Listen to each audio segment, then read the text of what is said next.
मासूम तो होशियार था ही।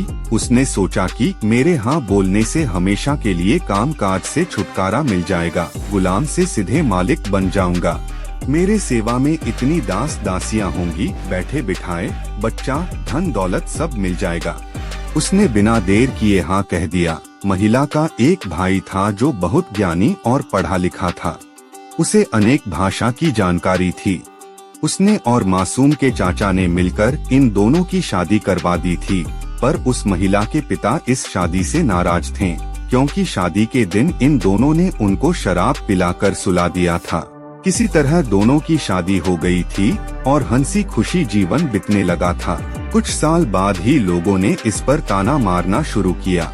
कोई आलसी कहता, कोई कामचोर कहता, बीबी के टुकड़े पर पलने वाला परजीवी कहकर सभी चिढ़ाते रहते थे।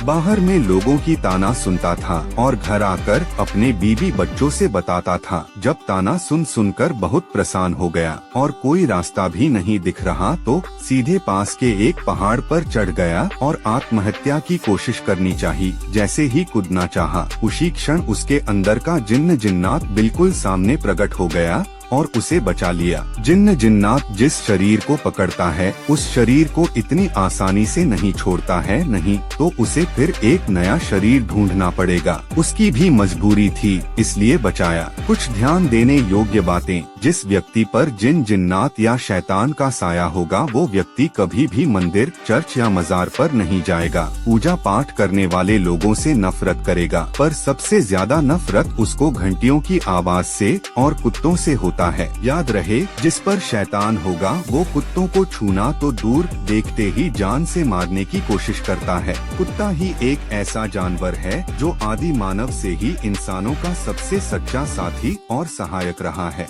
कुत्ता जिन्न जिन्नात की मौजूदगी को महसूस कर लेता है, महक को सूंघ लेता है, इनकी छाया को पहचान लेता है। इसी वजह से जब रात में कहीं भी जिन्न जिन्नात की उपस्थिति महसूस होती है तो कुत्तों की भौंकने की आवाज बिल्कुल बदल जाती है और जोर जोर से रोने जैसी आवाज सुनाई देती है जब तक शैतान रहता है।